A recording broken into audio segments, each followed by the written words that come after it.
Vou fazer um vídeo aqui mesmo, de qualquer jeito, tentando explicar qual que, na minha perspectiva, é a explicação para essa questão do Pix. A gente percebe que existe uma luta inglória contra a extrema-direita em relação àquilo que a gente chama de desinformação. Essa é a perspectiva da mídia liberal e da visão mais institucionalista da academia, que coloca a máquina de propaganda da extrema-direita cumulada com a possibilidade que as redes sociais permitem, né, de alastrar essas informações falsas como o principal motivo que leva as pessoas a adotarem essas posturas, né? Então, a atitude da imprensa e do próprio governo, no primeiro momento, foi desmentir a fake news que estava em jogo, né? E, consequentemente, acreditavam que com isso espantariam, né, a notícia falsa de que o Pix será taxado e, portanto, né, o problema estaria resolvido. Por que isso não funcionou? Porque, na verdade, a questão aí é bem mais profunda do que isso. Porque a gente continua se iludindo com a ideia de que as pessoas estão sendo enganadas, né, de que as pessoas não entendem as coisas que estão em jogo. Isso vale tanto para a mídia liberal, porque daí a mídia liberal ocupa assim esse lugar, a mídia, a academia liberal, né, ocupa esse lugar assim de um meio termo, né, como se fosse um portador do bom senso, contra a polarização, dando voz para as vozes técnicas, né? Quer dizer, é todo esse discurso como se a política pudesse ser neutralizada por uma instância técnica que seria capaz, então, de oferecer respostas corretas, e tudo que se contrapusesse a essas respostas necessariamente vai ser errado. A gente está vendo os efeitos disso pela esquerda em relação à economia, né? Que a gente percebe que a mídia liberal dá um espaço altamente desproporcional para que economistas ortodoxos exponham a sua perspectiva de equilíbrio fiscal e uma série de coisas que a gente sabe, porque existem N estudos por diversos ângulos, de diversas áreas, da antropologia, da filosofia, da educação, da psicologia, da sociologia e da própria economia, né, que expõe os problemas dessa perspectiva liberal, né, ortodoxa, e as N assunções do ponto de vista de premissas que são feitas, que não tem nada de neutras, né, são decisões políticas que orientam uma certa perspectiva técnica. Então, é a mesma coisa que a gente está fazendo agora, só que ao contrário. A gente está acreditando que a extrema-direita, digamos assim, está enganando as pessoas em relação à taxa do Pix. Mas as pessoas já entenderam que não tem taxa no Pix. O que o Nicolas Ferreira coloca no vídeo subentendido e, de certa maneira, claro, tem uma falácia ali no vídeo dele, né? Porque ele alega que o argumento que ele tem para dizer que não haverá taxa é o argumento de que, no caso das compras das blusinhas, disseram que não haveria taxa e acabou havendo, né? Porém, o caso aqui é diferente, porque não existe nenhum indício, ele próprio admitiu, não existe nenhum indício de que, de fato, o Pix vai ser tributado, né? Não existe nenhum indício nesse sentido da criação de uma taxa. Ao contrário, né? O governo hoje, inclusive, fez uma medida provisória para proibir a cobrança de taxa, e alguém pode dizer, como efeito do vídeo, mas não, deixando explícito algo que já estava lá. Mas então, o que está em jogo aí? Qual é o erro, afinal, né? Já estamos chegando em 4 minutos, as pessoas que não conseguem se concentrar em nada na internet já largaram esse vídeo há muito tempo, então, mas vai que você esteja aqui ainda assistindo, eu vou tentar explicar.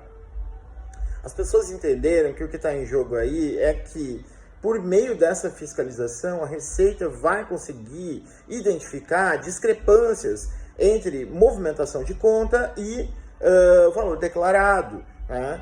Isso vai fazer com que pessoas que estavam se autodeclarando como isentas, porque tem a sua renda oriunda de bicos, né, de PIX, de bicos que são feitos hoje via PIX, né, eventualmente podem atingir o piso da declaração e, com isso, ser obrigado a declarar e pagar tributo quando elas não pagam, né?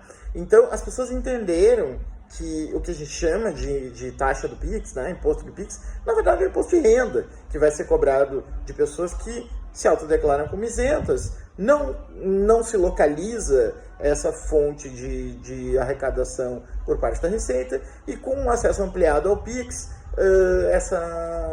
esse fenômeno poderia se tornar mais simples para a Receita identificar.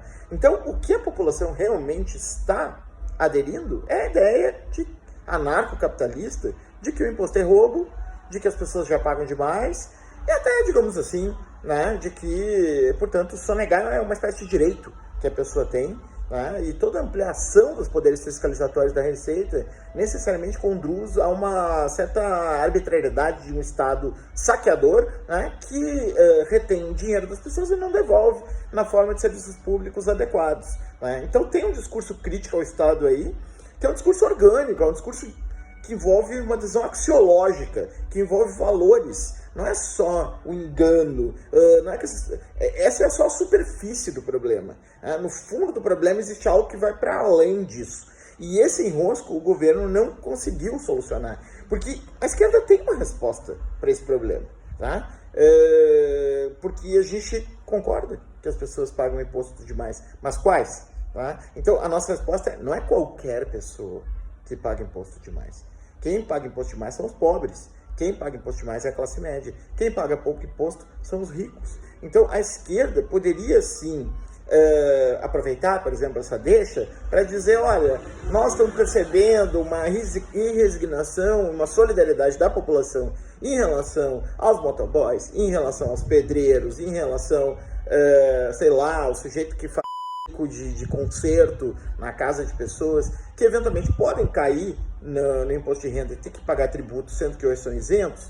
E em função disso, nós vamos aumentar a isenção mínima do imposto de renda, ou nós vamos criar uma alíquota minúscula para essas pessoas, sei lá, de 5%, vamos dizer, considerando ali, acho que é 12,5%, se não me engano, a primeira, né? Ou sei lá, simbólica, de 1%, 2%. Tá? E, em compensação, nós vamos aumentar o topo da pirâmide. Né? Nós vamos fazer com que os ricos cubram esse buraco, né, que a gente está identificando. Inclusive, para efeito de movimentação do Pix, a gente vai fazer uma coisa que nunca faz, que é, digamos assim, dar os critérios objetivos pelos quais a Receita vai chegar num determinado indivíduo. Quer dizer assim, quando o valor do Pix de movimentação exceder, sei lá, 40 mil, 50 mil, né, aí a gente vai fazer o cotejo entre o que essa pessoa ganha e aquilo que ela paga de imposto de renda, né?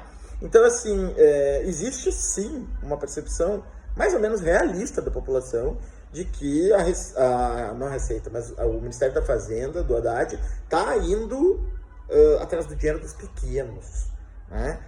Está indo atrás de uma compensação fiscal para garantir programas sociais do governo, enfim, para garantir coisas que são importantes de intervenção do Estado, mas que a arrecadação está indo em direção aos pequenos, não aos grandes. Então, essa perspectiva crítica da sociedade não é só um véu de fake news, é algo real, né? E a esquerda poderia aproveitar. Porém, o governo Lula está encurralado, porque se ele faz isso, aí o outro lado vai atacá-lo, que é a Faria Lima, que já jogou o dólar nas alturas, que também está incomodando as pessoas. Então o governo está numa arapuca. É por isso que a solução desse problema não é só a solução de comunicação, não é só revogar a medida.